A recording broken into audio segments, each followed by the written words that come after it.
One of the big things, as you know, the First World War, a lot of the transport was with horses. It was all horses or mules, and Dad was in charge of a battalion of mules. His job was to take ammunition from the dump up to the big guns. He was allocated a little mare, and he had her for 4 years. And then he had to leave her in Egypt, and it broke his heart. It really broke his heart, because he'd been with her, and she'd, on one occasion, he was going up to the guns with the ammunition, and she stopped dead. She wouldn't go any further, so he dismounted, gave the reins to the native, and he walked up, and he found that the whole gun crew were massacred. There'd been in those days, the shells they were using weren't all that efficient. And one of the shells, as it left the muzzle of the gun, it exploded and it killed all the gun crew. And I mean, you can imagine what it was like, an explosion that close, they weren't recognisable. But she knew. She obviously smelt it or sensed it, but she stopped and wouldn't go. Yeah, he always told me about that. He didn't talk about it much at all, did he? No. Certainly not to me. No. My father talked very little about the war. No. He was almost ashamed of it. Yeah. Well, he was really disillusioned. My brother and I were not allowed to join the cadets. He was against. He just turned against it somehow. Although, as soon as the national anthem played, he would be up there standing to attention. So On the other side, when he was in service in Egypt, he did have 3 days leave. Oh yes, He was granted 3 days leave, and he went to Jerusalem. There's a handwritten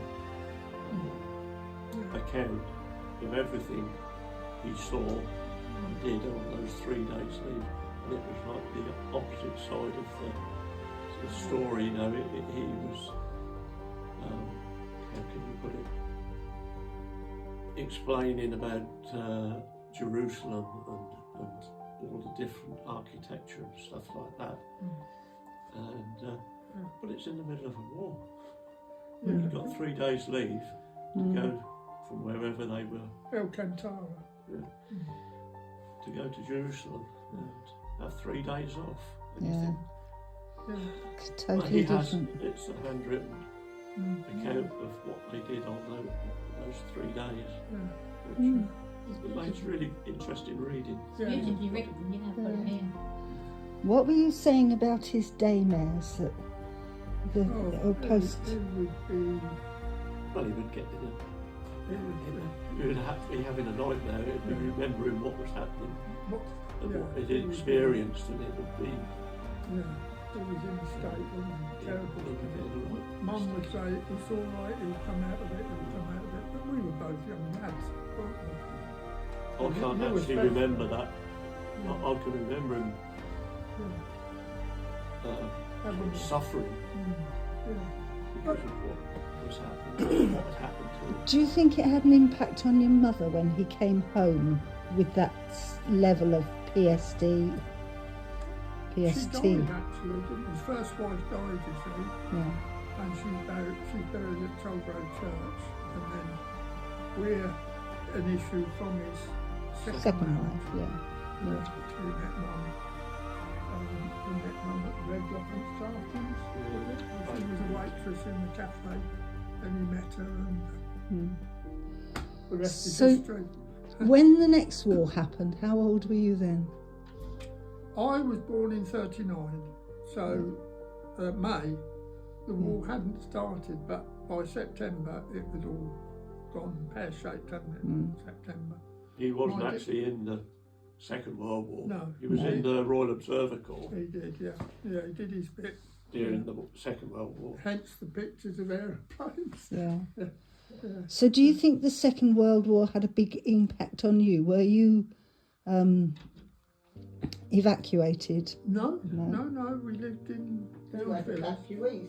Yeah. We had evacuees come and stop for Yeah, us we had they came to us from in the Liverpool. village. Yeah. And my mother was evacuated up to Derbyshire Oh, to a coal mine, oh my goodness. which got bombed. Oh my goodness. Oh. Did Oh, you we say you were- lived in Liverpool and then the children were evacuated to you in Liverpool? They Yeah, Auntie well, we Vera. called them auntie and uncle, but Auntie Because Vera. I would have thought that was the prime site to be bombed. Yeah. well, because of they came from Liverpool down to Bedfordshire. Oh, to you, right, Yeah, I see. they came I've and got it stopped the wrong with way us. round. Yeah. Uncle Jack was in the war, wasn't he? Yeah. Well, I don't know, because I wasn't born until 1945, so it was all over. Yeah, Yeah. yeah, By Yeah. the time I came on the scene. yeah. I was born just as rationing ended, sweet rationing ended, Oh, Remember right. 1952. So, yeah. There's a picture of me somewhere on VE Day with me Union Jack standing in Jimmy Cleaver's garden. Yeah. How old would you have been then? Oh, 6. probably about 6 or 7. Oh. Not much older. Not much older. Do you remember it? Oh God, yeah. You do, yeah. I remember we walked down the village and everybody in their bedroom windows, they jammed a Union Jack in Yeah. and shut the window, so the flags were all out. Yeah. Yeah, yeah, And we were a much wanted generation, weren't we? yeah. After the war, we were a golden generation Well, in some ways. absolutely, Yeah. I can remember me tickets, me coupons Yeah. for me sweets, Yeah. and those sort of things, yeah. Yeah. But Dad used to take me up to the Royal Observatory, and he was on duty when Coventry got bombed.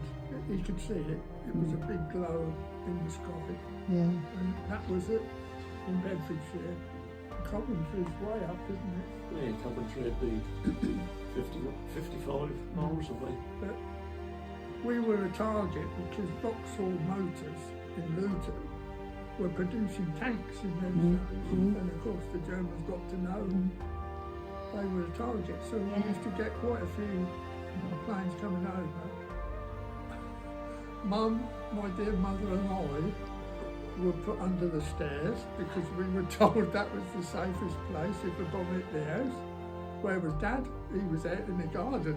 He was out there looking up the sky. I mean, you hear stories now about Bletchley Park, but we lived within less than 10 miles away from that.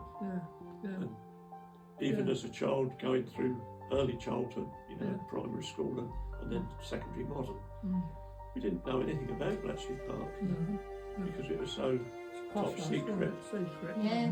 Alan Turing, the guy that wrote the Enigma code. But I mean, that was 10 miles away, we knew nothing about it. It was amazing. The wind. Used to work for a listening post. She Auntie Irene, listened to do with Bletchley Park. She's still going strong at 96.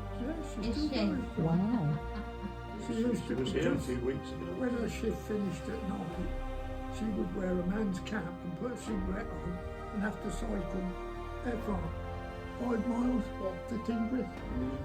So anybody would think she was a bloke. Yeah. Cycling along with a cap and a cigarette on. Those That's what women she have told only us. started to talk about that in recent years, haven't they? They kept it secret. Yes, yeah, All yeah, those that's right, years. that's right. It's amazing when you think about it, isn't it? Yeah, Yes. Mm. It's Well, I don't really remember any father talking to me about his experiences during the war, because I would have only been 8 years old at the end of the war. yeah. And I mean, you got to know more about it Yeah, than yeah. what I ever did. Oh yes, he did let things slip, but not very much. Not No. very much. I was lucky because Dad, after the war, he got a job as a representative for cattle feed, so we went round the farms. Mm. I was allowed to go with him to open the gates because he'd got an artificial leg. He didn't lose that in the war, by the way. He lost that on a motorbike accident after the war. So my job, open the gate, shut the gate, sit in the car while he's doing business with the farmers. A lot of the farmers' wives would come out and see me, come on in, and I would be taken into the farmhouse, and I was privileged to listen to the conversations, and I would pick up little bits and pieces that they were talking about, you know. Dad would share his experiences with the farmer, and You certainly didn't with us. no, he didn't. Well, I think Mother was privileged to some of the information, but not much. But I know the big thing was he had to leave his little horse behind, and that really.